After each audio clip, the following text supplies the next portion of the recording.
Hello students, हम class 10th का chapter 4 कर रहे हैं जिसका नाम है क्वाड्रेटिक इक्वेशंस।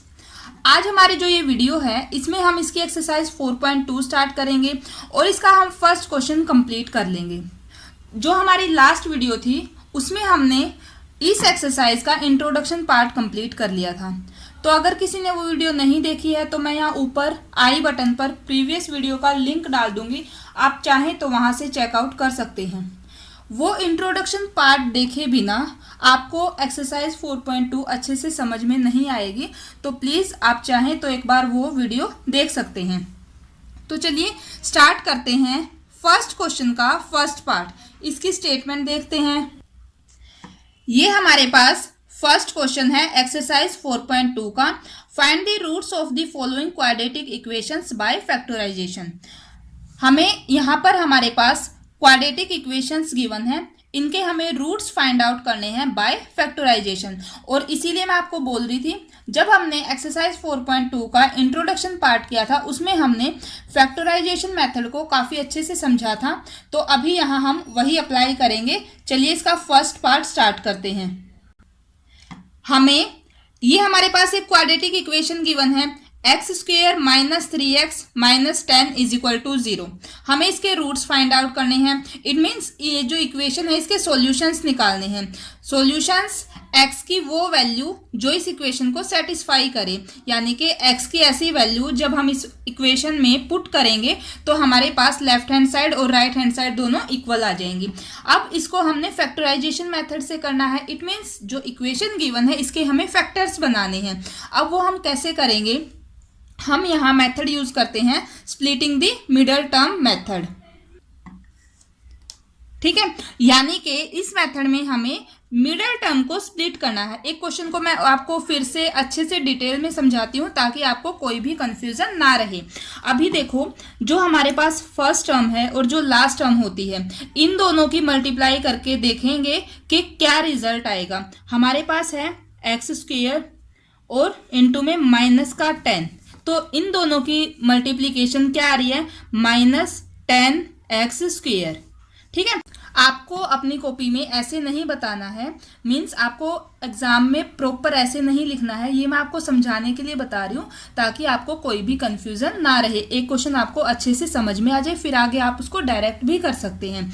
अभी ये हमने इन दोनों की मल्टीप्लाई की, किन दोनों की, जो हमारे पास फर्स्ट टर्म थी और जो हमारे पास लास्ट टर्म है। ठीक है, मैंने आपको लास्ट वीडियो में भी बताया था साइन हमें साथ में लेना है।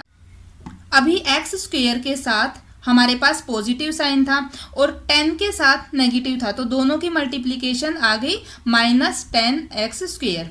अब जो हमारी मिडल टर्म है वो क्या है, जो हमारी मिडल टर्म है वो हमारे पास है माइनस 3x। ठीक है, अभी हमें कोई दो ऐसे नंबर्स चाहिए। ठीक है, हमें कोई दो ऐसे नंबर्स चाहिए जिनकी मल्टीप्लाई करवाने से तो हमारे पास ये रिजल्ट आ जाए, और उन्हीं दो नंबर को ऐड करवाने से या फिर सब्ट्रैक्ट करवाने से रिजल्ट हमारे पास क्या है, हमारी मिडल टर्म। बस हमें यही जो मेन पॉइंट है वो ध्यान रखना होता है, किसमें, splitting the middle term method में, यानी कि हम मिडल टर्म को स्प्लिट करेंगे। अब देखिए, अब हमें क्या चाहिए, अगर मैं दो नंबर्स की मल्टीप्लाई करवाऊं तो मुझे चाहिए 10x स्क्वेयर, यही चाहिए ना। अब आप जब स्टार्ट करेंगे क्वेश्चन को तो आप ऐसे सोच सकते हैं 10 किस किस की मल्टीप्लाई करवाने से हमारे पास 10 आ सकता है। अगर मैं 2 और 5 की मल्टीप्लाई करवाऊं तो भी 10 आ रहा है ना, 2 इंटू 5 10। और अगर मैं 10 और 1 की मल्टीप्लाई करवाऊं तो भी मेरे पास 10 ही आएगा। ठीक है, फर्स्ट ऑफ ऑल हम ये चीज देखते हैं। अब उसके बाद आप ये देखो, हमें चाहिए माइनस 10x स्क्वेयर। चलो इस साइन को भी हम बाद में देख लेंगे, पहले हम देखते हैं एक्स स्क्वेयर। तो अगर मैं इन दोनों के साथ x और ले लूं तो एक्स स्क्वेयर भी हो जाएगा, यानी कि यहाँ भी 10x और ये x। समझ रहे हो। अभी देखो, मुझे करना है इन दोनों नंबर्स को ऐड करना है या सब्ट्रैक्ट करना है। ठीक है, और उस ऐड या सब्ट्रैक्ट करने के बाद रिजल्ट चाहिए मिडल टर्म। मिडल टर्म है 3x, माइनस का 3x। अब देखो, मैं इन दोनों के साथ या इन दोनों के साथ माइनस का 3x किन दो रिजल्ट से लेकर आ सकती हूँ, किन दो नंबर्स की हेल्प से अगर मैं उन्हें ऐड या सब्ट्रैक्ट करवाऊं तो क्या मेरे पास 3 आ रहा है, यानी कि फर्स्ट ऑफ ऑल हम 3 को ही देखेंगे। ठीक है, तो अब आप देखो, इससे तो साफ साफ दिख रहा है, अगर मैं दोनों को ऐड करूंगी या तो 11 आएगा, और अगर मैं सब्ट्रैक्ट करूंगी तो मेरे पास 9 आएगा। तो इससे तो आ नहीं रहा, तो इसको तो हम कैंसिल कर देंगे, है ना।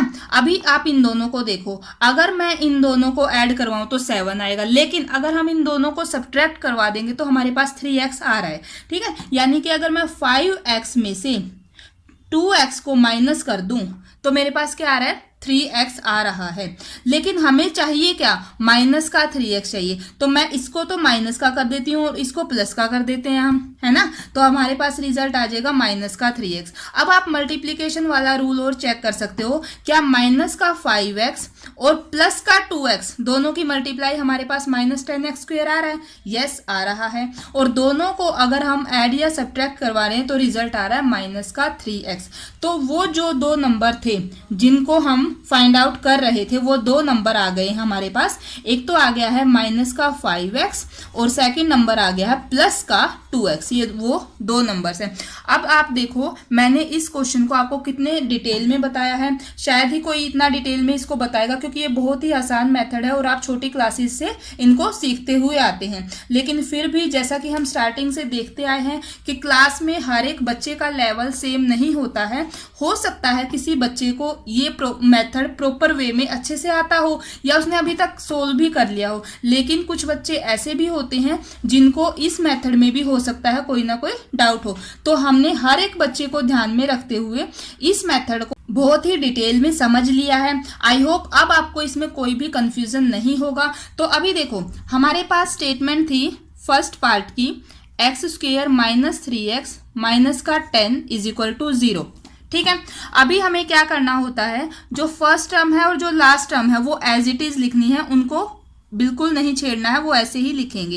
एक्स स्क्वेयर लिखा, माइनस का 10 लिखा, इज इक्वल टू 0। जो मिडल टर्म है उसकी जगह हमें ये दो नंबर्स लिखने हैं जो हमने अभी फाइंड आउट किए हैं, माइनस का 5x प्लस का 2x। आप पहले प्लस का 2x और बाद में माइनस का 5x भी लिख सकते हैं। अगर आप ऐसे लिखोगे तो उस चीज से क्वेश्चन के आंसर पर कोई भी फर्क नहीं पड़ेगा, ठीक है। वो आप पे डिपेंड करता है कि आप पहले 2x को लिखना चाहते हैं या माइनस 5x को। तो हमने इसको ऐसे लिख दिया। अब आप ध्यान देखो एक बार फिर से कि जो हमारी फर्स्ट टर्म है वो एज इट इज लिखनी है, जो हमारी लास्ट टर्म है वो भी हमने एज इट इज लिखनी होती है। हमें सिर्फ मिडल टर्म को स्प्लिट कर दिया है दो पार्ट्स में, ठीक है। अभी हमें नेक्स्ट स्टेप क्या होता है, हमारा जो फर्स्ट दो टर्म्स है इनमें से हम देखेंगे क्या कुछ कॉमन आ रहा है। तो इन दोनों में हमारे पास x कॉमन है। x कॉमन लेने के बाद हमारे पास अंदर रिजल्ट क्या बच रहा है, यानी कि ब्रैकेट में यहाँ से एक x हमने कॉमन ले लिया है, अंदर क्या हो गया, एक x और है माइनस 5, ठीक है। इन दोनों में क्या कॉमन है, प्लस का 2, तो अंदर आ जाएगा x माइनस का 5 इज इक्वल टू 0। अभी आपको एक बात ध्यान रखनी है, जब आप ये स्टेप कर लेते हैं, यानी कि जब आप कॉमन ले लेते हैं, तो आपको ये बात ध्यान रखनी है कि जो ये दोनों ब्रैकेट्स आती हैं वो हमेशा सेम आएंगी। अगर ये ब्रैकेट्स आपकी सेम नहीं है, इसका मतलब आपने क्वेश्चन में कोई ना कोई मिस्टेक की है, ठीक है। तो आप यहाँ से देख सकते हैं दोनों ब्रैकेट सेम है, इट मीन्स हमारा क्वेश्चन जो है वो सही चल रहा है। अभी आप देखो, अगर मैं इतने पार्ट को और इतने पार्ट को देखूं तो इन दोनों में ये ब्रैकेट कॉमन है, तो हम ये बोल सकते हैं इस ब्रैकेट को अगर मैं कॉमन ले लूं तो हमारे पास क्या बच गया, एक x बच गया, ये तो हमने ले लिया है कॉमन। यहाँ बच गया प्लस का 2 और ये हमने कॉमन ले लिया, इज इक्वल टू 0। अब आप ये देखो, जो हमारे पास स्टार्टिंग में इक्वेशन गिवन थी क्वाड्रेटिक इक्वेशन, उसके हमने फैक्टर्स बना लिए, है ना, दो फैक्टर्स आ गए। अभी हम क्या करते हैं, एक बार इस ब्रैकेट को 0 के इक्वल रख के देखेंगे और एक बार इसको। जब हमें ऐसे लिखना होता है either x minus 5 is equal to 0 और x plus 2 is equal to 0, ठीक है। जब हम x माइनस 5 को 0 के इक्वल रखेंगे तो x की वैल्यू आ गई है प्लस का 5, ठीक है। और जब हम x प्लस 2 को 0 के इक्वल रखेंगे तो x की वैल्यू आ जाएगी माइनस 2, ठीक है। अब जो ये दो वैल्यूज आई हैं x की, 5 और माइनस 2, यही दो वैल्यू इस इक्वेशन की हमारे पास रूट्स हो जाएंगे और यही हमें फाइंड आउट करना था। यानी कि हमारा क्वेश्चन तो सिर्फ इतना ही था, लेकिन इस प्रॉपर मेथड को, पूरे मेथड को अच्छे से समझने के लिए हमने ये सारी बातें सीखी हैं। आई होप अब आपको फर्स्ट क्वेश्चन का फर्स्ट पार्ट अच्छे से क्लियर हो गया होगा। अभी जब हम सेकेंड पार्ट करेंगे उसको हम डायरेक्ट करेंगे, यानी कि इतना डिटेल में उसको नहीं देखेंगे, हम डायरेक्ट उसको ऐसे सोल्व करेंगे। तो चलिए स्टार्ट करते हैं फर्स्ट क्वेश्चन का सेकंड पार्ट। ये हमारे पास फर्स्ट क्वेश्चन के सेकंड पार्ट की इक्वेशन गिवन है, ठीक है। 2x² plus x minus 6। अभी जैसा कि मैंने आपको बताया था, सबसे पहले हम इन दोनों की मल्टीप्लीकेशन देखेंगे क्या आ रही है। अब देखो ये तो है 2x² और ये है -6, तो दोनों की अगर मैं मल्टीप्लीकेशन करवाऊं तो आ रही है माइनस का 12x², ठीक है। मल्टीप्लीकेशन ये आ रही है और मिडल टर्म हमारे पास है प्लस का x, ये हमारे पास है मिडल टर्म। अभी हमें दो ऐसे नंबर्स लेने हैं जिनकी मल्टीप्लीकेशन तो आ रही हो माइनस का 12x² और उन दोनों नंबर्स को जोड़ने या घटाने से हमारे पास आ रहा है प्लस का 1x, ठीक है। अभी आप पहले दो ऐसे नंबर्स देखो जिनकी मल्टीप्लीकेशन 12 आ रही हो, ठीक है। तो 4 और 3 की मल्टीप्लीकेशन 12 आती है, 6 और 2 की भी 12 ही आती है और 12 और 1 की भी 12 आती है, ठीक है। हम एक बार इस क्वेश्चन में और अच्छे से देख लेते हैं। तो अभी आप देखो ये नंबर्स आगे हैं वो, ठीक है, और भी नंबर हो सकते हैं वो आप देख सकते हो, ठीक है। तो अभी आप देखो हमें चाहिए इन्हीं दो नंबर्स में से हमें ये चेक करना है क्या कोई दो ऐसे नंबर हैं जिनको हमने जोड़ने या घटाने से हमारे पास 1 आ रहा हो। तो आपको स्टार्टिंग में ही दिख जाएगा 4 और 3 दोनों की मल्टीप्लिकेशन भी 12 है और दोनों को अगर हम सब्ट्रैक्ट करवाते हैं तो हमारे पास रिजल्ट 1 आ जाएगा। अभी हमें जो है मल्टीप्लिकेशन के बाद तो चाहिए माइनस का 12x, है ना, x², और हमें ऐड या सब्ट्रैक्ट करवाने से चाहिए प्लस का 1x। तो वो हम कैसे लेंगे, देखो एक हो जाएगा 4x और एक है हमारे पास 3x। अभी देखो जब प्लस का x कैसे आएगा, जब ये प्लस बड़ा जो नंबर है वो प्लस का होगा, ठीक है। और माइनस की मल्टीप्लिकेशन कैसे आएगी, जब मैं दूसरे नंबर को नेगेटिव ले लूं। तो एक नंबर हमारे पास हो गया 4x प्लस का 4x और दूसरा नंबर हमारे पास हो गया माइनस का 3x। आई होप आप ये समझ गए होंगे। अभी हमें इनको लिखना कैसे है, first term as it is, last term as it is, और बीच वाली टर्म की जगह हमें ये दो नंबर्स लिखने हैं, प्लस का 4x और माइनस का 3x, ठीक है। अभी वही सेम प्रोसेस, इन दोनों में से क्या कॉमन है, हमारे पास 2 भी कॉमन है और एक x भी कॉमन है।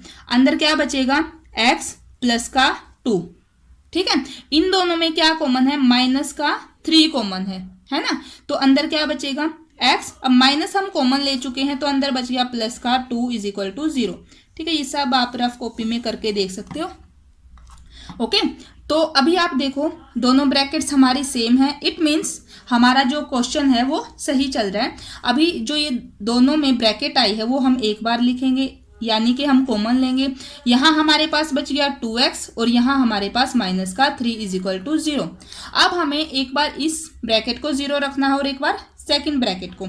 जब हम इसको 0 रखेंगे either this is equal to 0 और 2x minus 3 is equal to 0। तो यहाँ से x की वैल्यू आ गई -2 और यहाँ से हमारे पास देखो 2x इज इक्वल टू 3, उधर गया तो प्लस का हो गया और x की वैल्यू आ गई 3/2। तो ये जो दो वैल्यू आई हैं x is equal to -2 and x is equal to 3/2, यही दो हमारे पास रूट्स हैं जो हमारे पास गिवन क्वाड्रेटिक इक्वेशन थी इसकी, ओके। तो अभी हम करते हैं फर्स्ट क्वेश्चन का थर्ड पार्ट। अगर किसी भी बच्चे को किसी भी क्वेश्चन में कोई भी डाउट रहता है, चाहे वो कितना ही छोटा सा डाउट क्यों ना हो, आप नीचे एक कमेंट कर सकते हैं, आपको उसका रिप्लाई ज़रूर मिलेगा। तो चलिए अभी थर्ड पार्ट स्टार्ट करते हैं। हमारे पास थर्ड पार्ट में जो क्वाड्रेटिक इक्वेशन गिवन है वो है √2x² plus 7x plus 5 into √2 is equal to 0। अभी यहाँ आपको रूट देख के घबराना नहीं है, ठीक है। सेम वैसा ही इजी क्वेश्चन है जैसे अभी तक हमने 2 पार्ट्स किए हैं, वही स्टेप्स फॉलो करेंगे और आप देखेंगे कि हमारा ये क्वेश्चन भी बड़े ही आसानी से हो जाएगा। तो देखिए सबसे पहले हमें क्या देखना है, इसकी और इसकी मल्टीप्लीकेशन। आपको पता होगा, देखो यहाँ देख लेते हैं एक बार मल्टीप्लाई। सबसे पहले है √2x² और क्या है इंटू में 5√2, इन दोनों की हमने गुणा करवानी है ना। तो आप देखो ये x² तो एज इट इज आएगा, जो भी आगे हमारे पास जो भी नंबर आएगा उसके साथ x² आएगा। अभी आपको पता होगा √2 यहाँ भी है और √2 यहाँ भी है। जब भी हम √2 और √2 की मल्टीप्लाई करवाएंगे तो हमारे पास क्या आ गया 2। कैसे आता है, बिल्कुल और भी अच्छे से अगर मैं बताऊं तो आप इसको ऐसे लिख सकते हो ना, √2 का स्क्वायर। और आपको पता होगा ये कैंसिल हो जाते हैं, है ना, तो 2 आ जाएगा। वैसे भी हर एक बच्चे को पता होगा 10th क्लास में आने के बाद कि रूट के अंदर अगर दोनों सेम नंबर्स हैं तो उनकी मल्टीप्लाई क्या आ जाएगी, विदाउट रूट वही नंबर आ जाता है हमारे पास। ठीक है, अभी आप देखो इसकी और इसकी मल्टीप्लाई 2 आ रही है, साथ में 5 भी था, तो 5 और 2 की मल्टीप्लाई कितनी हो जाएगी, यानी कि इन दोनों की मल्टीप्लीकेशन करवाने पे हमारे पास रिजल्ट आ रहा है 10x²। समझ रहे हो, और जो हमारी मिडल टर्म है वो तो है ही 7x। तो अब आपको कोई दो ऐसे नंबर्स देखने हैं जिनकी गुणा करवाने से तो हमारे पास जो है रिजल्ट ये आएगा मल्टीप्लीकेशन करवाने से, और हमारे पास ऐड या सब्ट्रैक्ट करवाने से रिजल्ट 7x आ रहा हूँ। अभी यहाँ से तो आपको साफ साफ दिख रहा है 5 और 2। ठीक है, अगर मैं 5x और 2x की बात करूं, दोनों की मल्टीप्लीकेशन 10x² आ जाएगी, और दोनों को अगर हम ऐड करवा दें तो 7x आ जाएगा। अब क्योंकि यहाँ भी प्लस का साइन है और यहाँ भी प्लस का साइन है, तो दोनों नंबर्स भी हमारे पॉजिटिव ही आएंगे। तो हमारे पास नंबर्स कौन कौन से आ गए, प्लस का 5x और प्लस का 2x। तो हम इसको कैसे लिखेंगे, यहाँ first term as it is √2x², और हमारे पास लास्ट टर्म भी हम एज इट इज लिखेंगे। ठीक है, और मिडिल टर्म की जगह प्लस का 5x और प्लस का 2x। ठीक है, इन दोनों में आप देख सकते हो क्या कॉमन है, x कॉमन है, यहाँ बच गया √2x और प्लस का 5। अब इन दोनों में क्या कॉमन है, ये बात आपको ध्यान से देखनी है। अभी जैसे कि मैंने आपको बताया था, अगर मैं यहाँ कॉमन की बात करूं तो मैं 2 को कैसे लिख सकती हूँ, √2 × √2। अभी ऐसा हमने क्यों लिखा है, क्योंकि हमें इन दोनों टर्म्स में कुछ ना कुछ कॉमन लेना है, और इन दोनों में क्या कॉमन है, कॉमन है प्लस का √2। अभी देखो एक √2 तो हम बाहर ले चुके हैं, अंदर क्या बच गया, एक √2 और साथ में x। यहाँ से √2 बाहर आ चुका है, प्लस का 5 = 0। ठीक है, अगर आपको नहीं समझ में आ रहा है तो आप एक बार फिर से इसको रिपीट करके देखोगे तो आपको अच्छे से ये बातें क्लियर हो जाएंगी। अभी दोनों ब्रैकेट्स हमारे पास सेम है, यानी कि हमने जो भी किया है क्वेश्चन में, जो भी स्टेप्स फॉलो किए हैं सही चल रहे हैं। ठीक है, तो अभी इस ब्रैकेट को एक बार लिखेंगे, और हमारे पास x और प्लस का √2 = 0। अभी आपको आगे पता ही होगा, एक बार तो हम √2x + 5 को 0 रखेंगे, और एक बार हम x + √2 को हम 0 रखेंगे। समझ रहे हो, यहाँ से देखो √2x = -5, और x की वैल्यू हमारे पास आ गई -5/√2, और यहाँ से हमारे पास x की वैल्यू है -√2। एक वैल्यू हमारे पास ये आ गई है और एक वैल्यू हमारे पास ये आ गई है। ओके, तो ये जो दो वैल्यूज आई हैं यही हमारे पास रूट्स हैं हमारी जो गिवन क्वाड्रेटिक इक्वेशन थी इसके। ठीक है, अभी हम करते हैं फर्स्ट क्वेश्चन का 4th पार्ट। ये हमारे पास 4th पार्ट की स्टेटमेंट है, यानी कि हमारे पास क्वाड्रेटिक इक्वेशन है 2x² - x प्लस का 1/8 = 0। अब आप चाहे तो इसको डायरेक्ट भी कर सकते हो, और आप चाहे तो पहले इसका एलसीएम भी ले सकते हो। ठीक है, कैसे, अब देखो यहाँ 1/8 है, फ्रैक्शन में है, तो हम इसको अगर सिंप्लीफाई करेंगे तो आपको ये क्वेश्चन और ज़्यादा इजी लगेगा। तो उसके लिए अगर हम इसका एलसीएम ले लें 8, तो यहाँ हमारे पास आ जाएगा 16x² माइनस का 8x प्लस का 1 = 0, और जो ये नीचे 8 है ये उधर जाएगा, गुणा हो जाएगा, मल्टीप्लाई हो जाएगा, वो 0 हो जाएगा उधर जाके। हमारे पास फाइनली जो इक्वेशन आएगी वो आ गई 16x² माइनस 8x प्लस का 1 = 0। ठीक है, अब हम यहाँ से इन दोनों की मल्टीप्लीकेशन आ रही है 16x², है ना, और ऐड या सब्ट्रैक्ट करवाने से जो मिडल टर्म है वो है 8x माइनस का 8x। ठीक है, तो अभी हमें दो ऐसे नंबर्स चाहिए जिनकी मल्टीप्लीकेशन आ जाए 16x² प्लस का, और जिनको हम ऐड या सब्ट्रैक्ट करें तो हमारे पास रिजल्ट आ जाए माइनस का 8x। देखो 4x और 4x दोनों के सामने साइन ले लेते हैं माइनस का, माइनस माइनस प्लस का, और यानी कि दोनों की जब गुणा करवाएंगे तो हमारे पास 16x² आ रहा है, और अगर मैं दोनों को ऐड करवाऊँ क्योंकि माइनस माइनस दोनों प्लस हो जाते हैं तो रिजल्ट आ रहा है माइनस का 8x। तो ये दो ऐसे नंबर्स हो गए हैं, अभी इन्हीं दो नंबर्स का यूज करेंगे यहाँ। ओके, तो देखिए first term as it is 16x² minus middle term की जगह मुझे लिखना है माइनस का 4x और प्लस का 1 = 0। अब इन दोनों में क्या कॉमन है, यहाँ कॉमन है 4x, यहाँ बच गया मेरे पास 4x और माइनस का 1। इन दोनों में क्या कॉमन है, -1, 4x - 1 = 0। अब आप सोचेंगे यहाँ हमने -1 क्यों कॉमन लिया, क्योंकि अगर हम यहाँ से -1 कॉमन नहीं लेंगे तो हमारे पास ब्रैकेट सेम नहीं आएंगी, है ना। तो अभी देखो दोनों ब्रैकेट सेम है, इट मीन्स इसको हम एक बार लिखेंगे 4x - 1 और यहाँ आ गया 4x - 1। दोनों फैक्टर सेम है, यानी कि जो दो रूट्स आएंगे वो भी यहाँ से हमारे पास सेम ही आएंगे। अब आप चाहो तो एक को इक्वल 0 के रखो या दोनों को ही रख लो, क्योंकि दोनों से वैल्यू तो सेम ही आनी है x की। 4x - 1 = 0, 4x = 1, x = 1/4। और जब इसको भी सोल्व करेंगे यहाँ से भी x की वैल्यू क्या आएगी 1/4। तो जो x = 1/4 एंड 1/4 ये जो दो वैल्यूज आई हैं, भले ही ये सेम हो लेकिन हम यही बोलेंगे कि जो हमारे पास क्वाड्रेटिक इक्वेशन गिवन थी इसके दो रूट्स हैं वो क्या हैं 1/4 और 1/4। ठीक है, अभी ये हमारा फोर्थ पार्ट भी कंप्लीट हो गया है। अभी करते हैं फर्स्ट क्वेश्चन का जो लास्ट पार्ट है, ओके, फिफ्थ पार्ट। तो जो हमारे पास फिफ्थ पार्ट में क्वाड्रेटिक इक्वेशन गिवन है वो है 100x² - 20x + 1 = 0। तो अगर मैं इन दोनों की मल्टीप्लिकेशन देखूं वो चाहिए हमें प्लस का 100x², है ना, और मिडल टर्म हमारे पास है माइनस का 20x।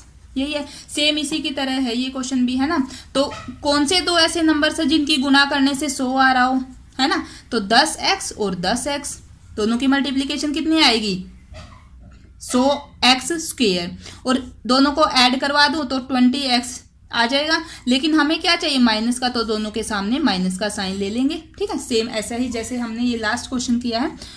First term as it is, middle term की जगह लिखेंगे -10x - 10x और प्लस का 1 एज इट इज। ठीक है, तो अभी इन दोनों में क्या कॉमन है 10x, अंदर क्या बच गया 10x - 1, और इन दोनों में क्या कॉमन है माइनस का 1, 10x - 1 = 0। यहाँ से 10x - 1 ब्रैकेट जो दोनों में थी वो एक बार लिखी, अंदर यहाँ क्या है 10x - 1 = 0। दोनों हमारे पास फैक्टर सेम आए हैं, इट मीन्स जो हमारे पास रूट्स आएंगे वो भी सेम ही होंगे। 10x - 1 = 0, 10x = 1, x = 1/10, और यहाँ से भी हमारे पास तो जो ये दो वैल्यूज आई हैं हमारे पास x की 1/10 और 1/10, ये हमारी जो गिवन क्वाड्रेटिक इक्वेशन थी इसके रूट्स हो जाएंगे। तो इस तरीके से ये हमारा फर्स्ट क्वेश्चन कंप्लीट हो गया है। नेक्स्ट वीडियो में इसका हम नेक्स्ट क्वेश्चन कंप्लीट करेंगे। आई होप आपको आज के क्वेश्चंस अच्छे से समझ में आ गए होंगे। फिर भी अगर किसी को कोई भी डाउट होता है तो आप नीचे एक कमेंट कर सकते हैं। तो फ्रेंड्स, ये थी हमारी आज की वीडियो। अगर आपको मेरी वीडियोज़ अच्छी लग रही हैं, आपके लिए हेल्पफुल हैं, तो प्लीज़ वीडियो को लाइक करना, चैनल को सब्सक्राइब करना और अपने फ्रेंड्स के साथ शेयर करना। Thank you.